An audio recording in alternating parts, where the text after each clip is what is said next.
It's easy to forget as we move about our daily lives that Philadelphia is actually not that old of a city. It's relatively new. For thousands of years, Native people made their homes, their families, their lives in this land. The traditional way we tell the story of Philadelphia begins with its founder, William Penn. But centuries before Penn himself is even born, this lush, fertile land has already been shaped by trial and triumph, conflict and negotiation, peace and war.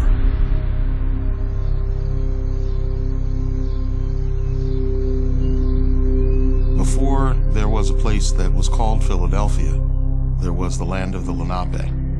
The Creator had given it to us to hold and care for. Today, the Philadelphia region is home to 6 million people from all over the globe. But until a few hundred years ago, the land was home to one tribe. For generations, we have called them Delawares, or Lenape. But they call themselves Lenni Lenape. My name is Chitomak Kalaniak. That means quiet hawk. I didn't know I was Lenape. I just knew I was Indian. Didn't know anything about my history because everybody was afraid to talk about it. The Lenape are the original people of this land. Archaeological evidence has proven that they've been here for 13,000 years. When the ancient ones arrived here, one of the things that caused their journey to end was this was the edge of the continent. This was where the sun rose. Their world spans across the modern-day mid-Atlantic region: Delaware, New York, New Jersey, and Pennsylvania. The Lenape refer to it as Lenape-Hoking. At the center is the river, the pulsing Lenape-Wihituk. The river was the lifeblood of the land. It's sacred to our people, and we traversed up and down the river in dugout canoes. The Lenape-Wihituk was the source of a lot of food. It was a source of communication. It was a way that communities could travel to be with one another along the riverside. The Lenapes put value on freedom, and that extended throughout the structure of their society. Not every Native American believed that. The Lenapes did. In our society, the women were the ones to make the important decisions. They were the ones to appoint the chiefs. Women were the holders of all property. It was really important to them to maintain a balance. And they were very much aware of balance in all of nature. When a woman got tired of her man, if he wasn't providing in the way that she thought he should, she put his stuff outside of their home, and that was it. The Lenape women exercised power because they also controlled, to a large extent, the land. Now, in 1620, the land is threatened as European explorers carve up the continent the original people called new places: Massachusetts, New Amsterdam, and Virginia. They pressure tribes into war with each other and put Lenape control at risk. How long can the original people survive? The other tribes defined strength by forming this huge confederacy. The Lenape weren't interested in doing that. They were not a warlike tribe. Their strength was their peacefulness. But they were certainly fierce enough warriors when they had to be. The Great Iroquois League up to the north of us were making war with one another. The Iroquois move south and do very harsh things to the Susquehannocks. The Susquehannocks, in turn, beat up on the Lenape. The Lenape were often not in a position to mobilize militarily, which some other peoples to their north and south and west could. In a world of shifting alliances, the Lenape cannot be sure who is friend or foe. The Lenapes at first seemed to be losing, but the war ended with more or less a truce. with the Lenape saying, this is not your land, this is Lenape land.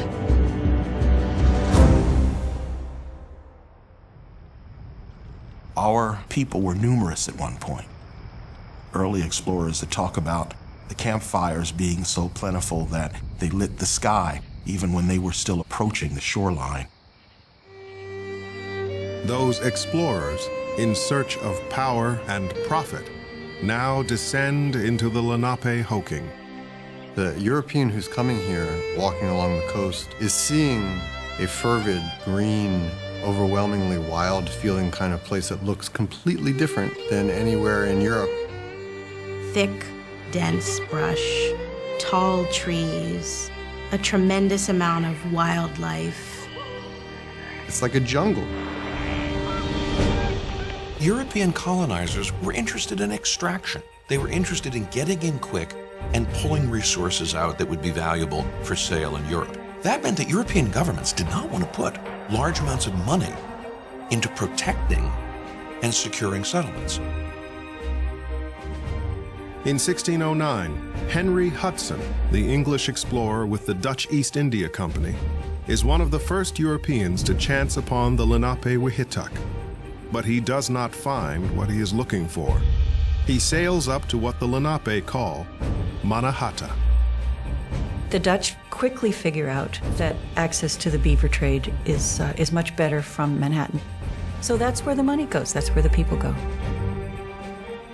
With their base in Manhattan, the Dutch envision a formidable commercial empire that stretches to the Lenape-Wihituk. They establish a trading post in what today is Lewis, Delaware, and name it Swannendale, the Valley of the Swans. The Dutch wanted to trade with the Lenapes. They start building, they start planning. When the first Europeans came, the initial response of my Lenape ancestors was to greet them, to show hospitality. The Lenape people were the diplomats. They were the negotiators. Trade means new opportunity, but the Lenape know it also signals danger. When Lenape people watched Europeans pull up, this wasn't the first time they'd heard about folks like them. The Lenape were forewarned. They'd heard about people who showed up in big boats with white skin and interesting trade goods before they even saw these people. We had boundaries, but are we willing to let you cross our boundaries or do what you, as long as you showed respect when you were doing it? At Swannendale, the Dutch mark their territory by painting their coat of arms onto a tin sign and posting it in the woods. They speak of property and ownership, concepts as foreign to the Lenape as the clothes on the strangers' backs. We did not view the land as something that could be bought or possessed by individuals. It would never occur to them that anyone would take more than they need. We were willing to share, but they were our guests. The tin sign is a mark of Dutch ambition the Lenape can't quite interpret. A Lenape man removes it and fashions the valuable tin into tobacco pipes. The Dutch aren't happy. It's their sign. They thought they had bought this land. And so they call in Lenapes to ask them what happened. Into confrontation. Hoping to blunt the Dutch reaction, Lenape chiefs sacrifice the thief and deliver his head. The Dutch are horrified and confused. One confusion like that led to another, one misunderstanding piled on another. The Dutch decide that the act was a threat to their authority. In Swannendale, they expect the Lenape to live by their laws. Angered by the loss of their friend and recognizing that their sacrifice had been made in vain, 3 Lenapes approach the Dutch settlers one by one.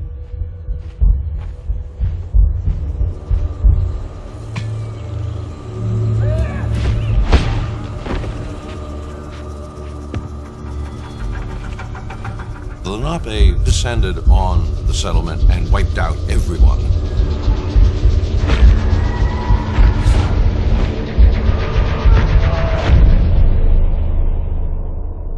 Dutch had come into our territory and were not interested in following the rules and traditions. The massacre at Swannondale was a message that was heard around the colony. Boundaries get set. Subsequent Europeans certainly know that they're outnumbered. If they push things too far with the native population, this sort of thing can happen again. The story that's told by my relatives in Delaware even today is that indeed it was a victory. Swannondale is decimated. The Dutch will not return to the area for a generation. Europeans remain obsessed by this new world, a world that offers opportunities for wealth and status. The Swedish want what the Dutch and the English have long had: global reach. In the 17th century, the Swedes are not a genuine international power. The Swedes are aspiring, they're ambitious. They need to find a place where there's not going to be competition. King Gustavus Adolphus is the bold leader of Sweden and has conquered much of Northern Europe. Gustavus also dreams of Swedish empire in other places. Why, after all, if the English and the French and the Spaniards and the Dutch are getting into the extraction game in North America, why can't the Swedes? It becomes a marker of empire. Gustavus envisions New Sweden, a colony that would over the Atlantic coast of North America. Now, will it take off? Well, that depends on how it's financed in the future. Immediately, the colony is set back when Gustavus is killed in battle. The idea languishes with his young daughter, Queen Christina, and her parochial court. But they eventually enlist Peter Minuit, a capitalist mercenary, to develop New Sweden. In 1638, with 2 ships and 70 men, Minuit sets out for the Lenape-Hoking. Minuit meets with Lenape sachems, or chiefs, and they arrive at an agreement. Minuit thought he was buying Lenape lands from the mouth of the bay on up past the site of modern-day Philadelphia. But during a tropical storm in the Caribbean, Minuit dies. How will New Sweden survive? The 24 men that were left behind struggled. They had lost their commander. And that's devastating to this small group of men.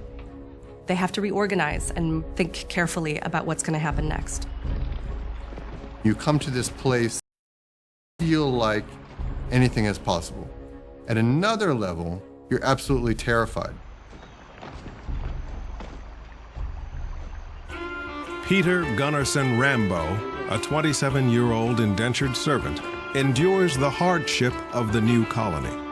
When his servitude ends in 1642, he is finally a free man, and with the desire to chart his own course, he decides to stay. Peter Gunnarsson Rambo made good on his contract and then became a free farmer on the Passyunk plantation. He cultivated his farm so beautifully and was known for his apple trees and for his beautiful vegetation. But just as Rambo and his fellow settlers begin to assert their independence, they must contend with the arrival of a new governor sent by the Swedish crown to shore up the failing colony. An imperious man named Johan Prince. Johan Prince weighed. So he's a large individual. His nickname in Lenape was translated as Big Tub or Big Belly. And that would seem natural for a person who was there standing in front of you, swearing and drinking beer. Governor Prince's official dealings with our people have read that he wrote back to his own government often were 2 very different things. Johan Prince wrote, "Nothing would be better than that a couple of 100 soldiers should be sent here and kept here until we broke the necks of all of them in the river." That's not what you would say about trade partners who you value highly and consider your friends. But Prince is thwarted by Queen Christina's indifference. The Swedes never had enough people to really put the Lenape off the river and take everything that they have. There's just not enough Swedes to make that happen. The weakness of the colony is an opening for Rambo and the other landholders who organize a revolt against Prince's autocratic regime. If he thinks that somebody is not obeying his rules, who is not generating enough for the crown, then he would crack down. And he had no problem cracking down on the Swedes. A number of the settlers signed a petition protesting his high-handedness. Rambo's rebellion is the first in a long chain of Philadelphia experiments in revolution and independence. But Prince reacts with a violence of his own. Words lead to other words lead to threats, and Prince has one of the protesters arrested. In the one-man court of Johann Prince, the protester, Prince's own soldier, is convicted of treason and forced to stand in front of the executioner's gun.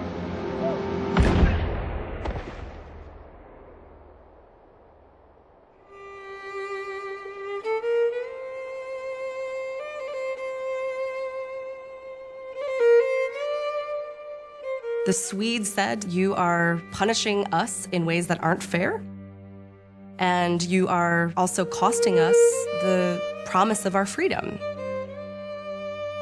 Queen Christina recalls the governor in 1653. His daughter Armigo stays behind and becomes one of the first European women to own land in the New World. But the departure of the governor leaves New Sweden without a strongman, and it doesn't take long before the Dutch sail back in to reestablish their southern port. The Swedish flag came down, the Dutch flag went up, and that was the end of an independent New Sweden. The New Sweden colony itself is short-lived, but its imprint endures in Philadelphia. We have Christian Street, which is named after Queen Christina.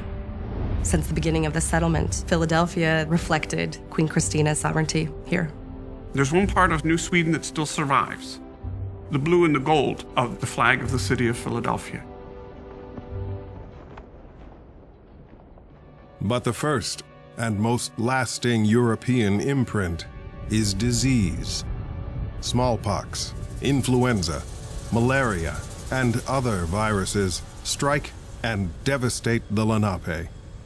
You didn't require major contact, either socially or economically, to spread viruses. Before anybody in this area had laid eyes on a European, they were already seeing villages die off. When they're trading with the Europeans and they're trying to incorporate the Europeans into their world, accommodate them in essence. A chief told a missionary that for every one of you that arrives on a boat, 10 of us die.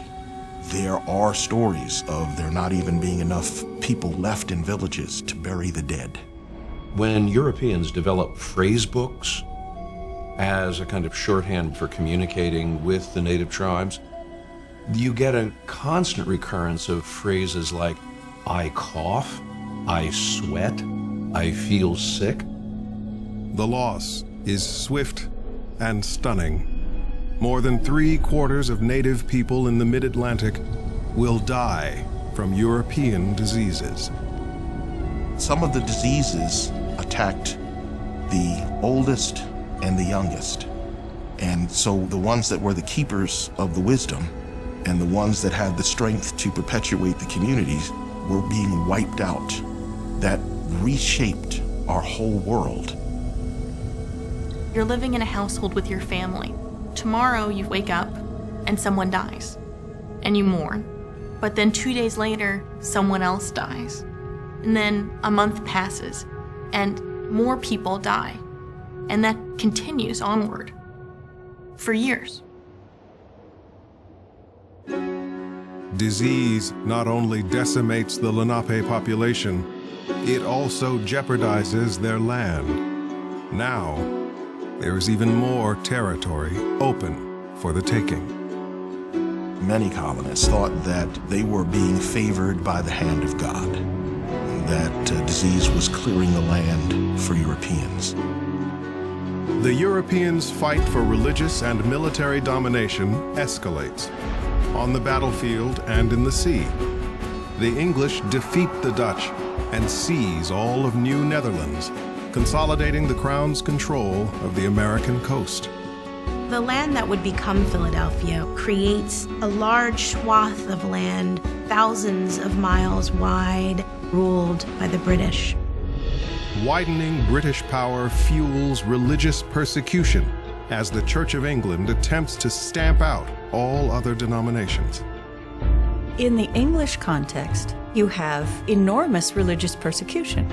People want to preserve their economic well-being, and they want to preserve their freedom of conscience. Those things are increasingly not possible in the motherland. Among the many religious groups, one sect emerges as the most radical in confrontations with authority. They quake. They're holy rollers. They shake. They tremble when they are in their religious fervor. They're mystics. These are dangerous, threatening people. Everybody else thinks that they've lost it, thinks that they're in the midst of deliriums. They call themselves the Society of Friends. It's their enemies who call them Quakers. But the Quakers have a powerful friend in James, Duke of York, a subversive Catholic in a Protestant nation. James prevails on his brother, King Charles II, to grant a section of their newest colony to 3 prominent Quakers, Gowan Laurie, Nicholas Lucas, and William Penn. This first Quaker settlement, West Jersey, hugs the Lenape-Wahituck. They have named for the English Baron de la Warre. People are now starting to look at the New World as a place where persecuted religious groups can go to get out from under the thumb. Warfare, intolerance, lack of opportunity. It was not a colony based upon a cash crop economy like its southern neighbors. It was not a colony based upon strict religious piety. It was one that accepted religion, that opened its doors, that opened its minds to the Quaker faith and the Society of Friends. The Quaker ethos discouraged anybody coming here who was looking to get rich quick. They've got these wild-eyed notions of religious freedom, of democracy, which is unthinkable in the 17th century. The relationship was very different. The Quakers came with an understanding of trying to coexist. 230 Quakers land on the Delaware in August 1677. Over the next 4 years, 1,400 of them will come, far surpassing the number of Swedes and Dutch on the river to that date. Different from other European colonies along the Atlantic, introduce basic freedoms and democratic principles of a Philadelphia and a nation yet to come.